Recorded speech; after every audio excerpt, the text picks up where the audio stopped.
హార్దిక్ పాండ్యా నాయకత్వంలో Gujarat Titans ఐపీఎల్లోకి entry ఇచ్చిన సంవత్సరంలోనే ట్రోఫీ గెలిచింది. ఆ తర్వాత సంవత్సరంలో రన్నర్ అప్ గా నిలిచింది. మళ్లీ ఆ స్థాయిలో ప్రదర్శన ఆ జట్టు నుంచి లభించలేదు. ఇప్పుడు గుజరాత్ అదరగొట్టేస్తోంది. ఈ సీజన్లో వరుసగా ఓటములు ఎదుర్కొంటున్న ఆ జట్టు తన రాతను పూర్తిగా మార్చేసుకుంది. అండర్ డాగ్స్ గా అడుగుపెట్టిన గుజరాత్ ఇప్పుడు పాయింట్ల పట్టికలో నంబర్ 2వ స్థానంలో ఉంది. చివరి మ్యాచ్లో చెన్నైపై 89 పరుగుల తేడాతో విజయాన్ని సాధించింది. తద్వారా +0.695 నెట్ రన్ రేట్ కొనసాగిస్తోంది. తొలి మ్యాచ్ పంజాబ్ చేతిలో ఓడిపోయింది. రాజస్థాన్ రాయల్స్ చేతిలో కూడా ఓటమి పాలైంది.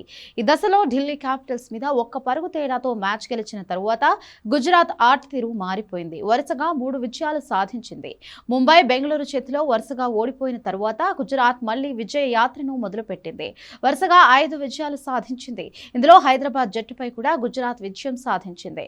గుజరాత్ విజయంలో కెప్టెన్ శుభ్మన్ గిల్, సాయి సుదర్శన్, ప్రసిద్ధ కృష్ణ, రషీద్ ఖాన్ ముఖ్య పాత్రలు పోషిస్తున్నారు.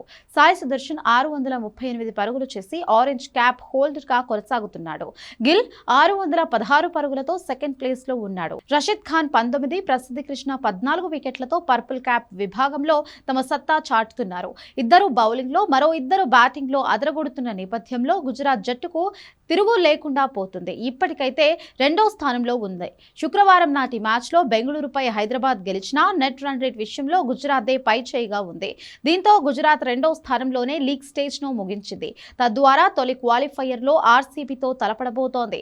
గుజరాత్ భీకరమైన ఫామ్ లో ఉన్న నేపథ్యంలో ఈసారి ట్రోఫీ సాధించే అవకాశాలు ఉన్నాయని క్రికెట్ విశ్లేషకులు అంటున్నారు. గిల్ నాయకత్వంలో గుజరాత్ జట్టు వరుస విజయాలు సాధిస్తోంది. ఫినిక్స్ పక్షిలాగా తన ప్రస్థానాన్ని కొనసాగిస్తోందని విశ్లేషకులు అంటున్నారు. గుజరాత్ అన్ని విభాగాల్లో ఆకట్టుకుంటున్న నేపథ్యంలో ఈసారి ట్రోఫీ సాధించే అవకాశం ఉందని అంచనా వేస్తున్నారు.